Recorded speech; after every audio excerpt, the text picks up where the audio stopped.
A very good morning, students. So we have completed the first 3 units. Now today we are going to start unit 4, testing of hypothesis. So in unit 3 we have learned how to draw the sample from the population, how to reduce the error, and what are the maximum error and what are the confidence limits for that. Now after finding the error here, when the data is collected, the next step is that we have to analyze the data, right? So before analyzing the data, just we have to know what is a hypothesis.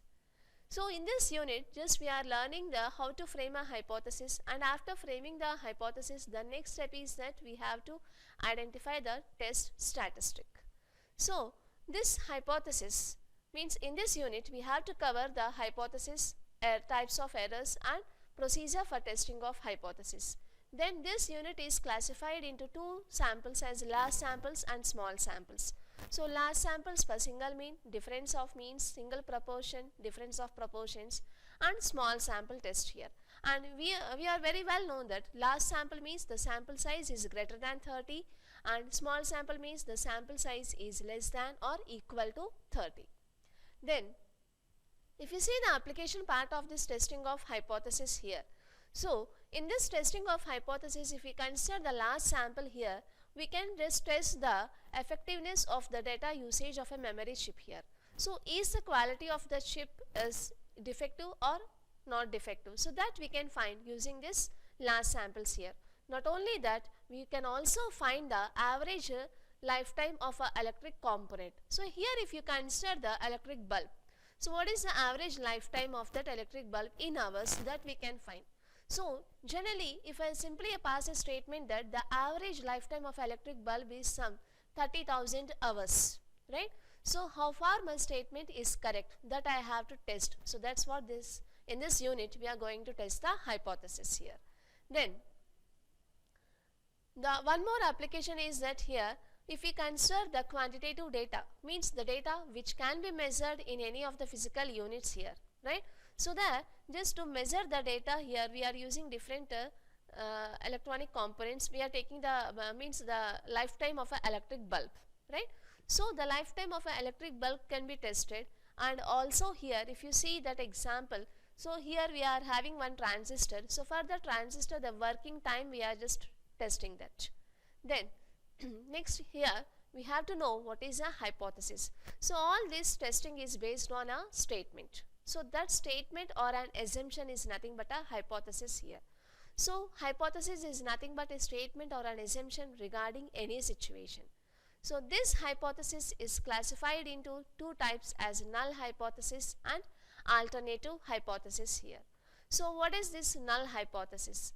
So null hypothesis is nothing but a statement which is favorable to our situation. So this null hypothesis is denoted by H naught. Okay, and the alternative hypothesis which is always against to the null hypothesis here, right?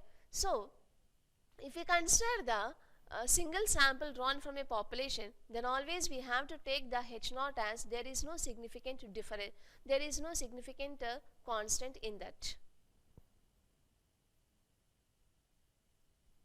So hypotheses are classified into two types as null hypothesis and alternative hypothesis. So what is this null hypothesis? So null hypothesis is a statement or an assumption regarding any situation. That means it is an unbiased statement which shows no difference between the things considered. So if you consider a single sample drawn from a population, then to test whether the statistic differs significantly or not, right? So H naught is taken as here the sample statistic does not differ significantly from the parent population. And if we consider the two different samples drawn from a population, then the null hypothesis simply states that the two sample statistics does not differ significantly, right? So if you consider the lifetime of an electric bulb here, so simply if I pass the statement that the average lifetime of electric bulb is 30,000 hours, right? So H naught is the average lifetime of the bulb is 30,000 hours here, okay? And if we are considering the two different lifespans of different electric bulbs here, let that mu1 represents the average lifespan of the electric bulb produced from the company A, and mu2 represents the average lifespan of the electric bulb produced from the company B. Then H naught is simply mu1 equal to mu2. That means there is no significant difference between the average lifespan of the two electric bulbs produced from the two companies A and B. That is the H naught. Means it is always an unbiased statement. Then next comes the alternative hypothesis.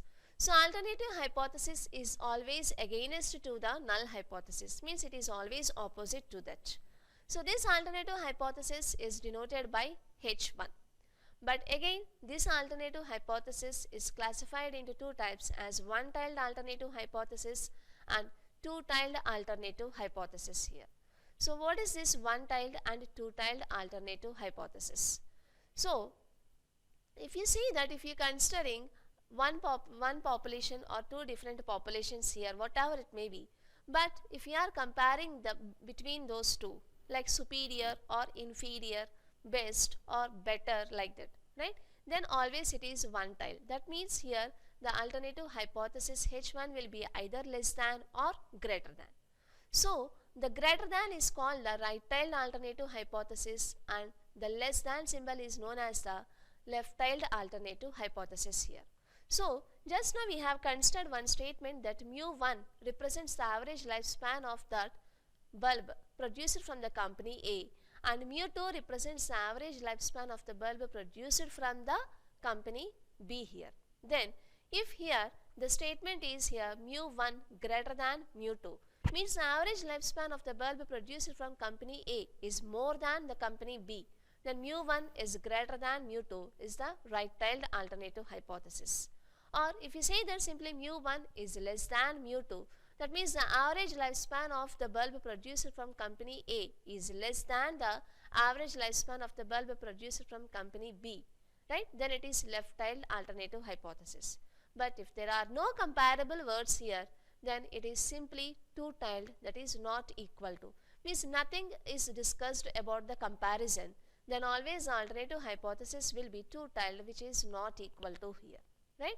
So whenever you observe a comparable words in the question, then obviously the alternative hypothesis will be either right tiled or left tiled. When there are no comparable words in the question, then it is two tiled, that is simply not equal to. So that is the classification of alternative hypothesis, right? Then next comes the types of errors. So generally we come across errors in our daily life here. So while collecting the data, we come across the error.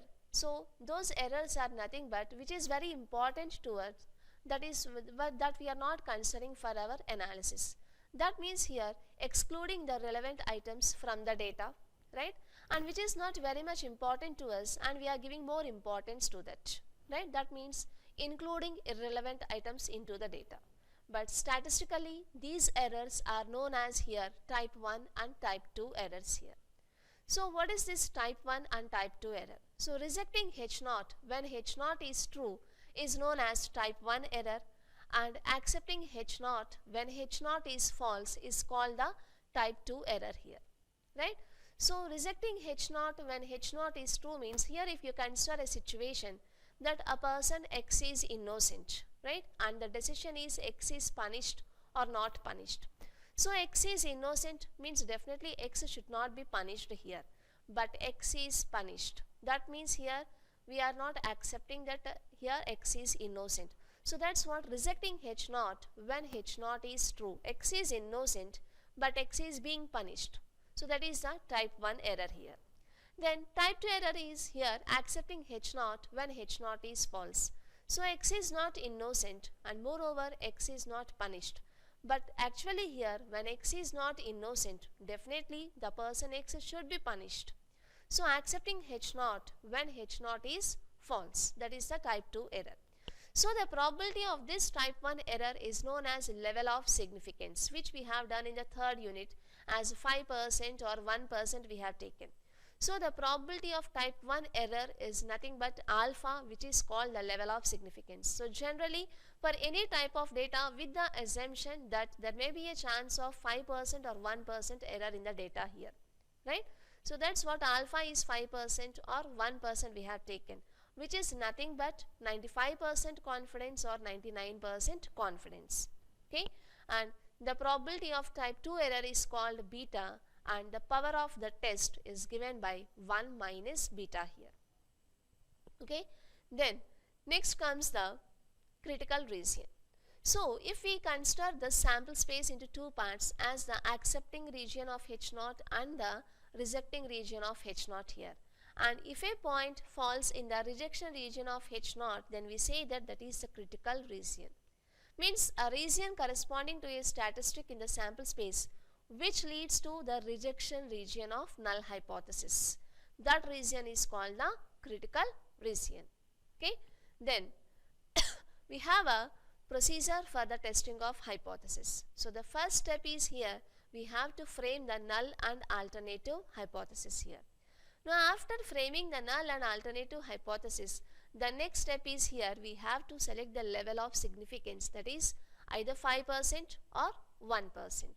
So whenever the level of significance is not mentioned in the problems, then by default we have to consider the level of significance as 5% only. Then the third step is here identifying the test statistic, whether it is a large sample or small sample. If it is a large sample, then is it the test for single mean or difference of means, single proportion or difference of proportions. If it is small sample, then we have various tests for that, right? Then after identifying the suitable test statistic, then we have to analyze the data, means we have to compute the test statistic here, that's what calculated value. Now the last step is that we have to compare the calculated value with the tabulated value here. Now while comparing here, sometimes the calculated value can be negative. Whenever the calculated value is negative, we have to consider the modulus of that, right? So if the modulus of calculated value is less than or equal to the tabulated value, then we have to accept the null hypothesis. But if the calculated value or the modulus of calculated value is greater than tabulated value, then we have to reject the null hypothesis here. Okay, but here the tabulated value is based on the alternative hypothesis. So we have different tabulated values for that we will see in the next class.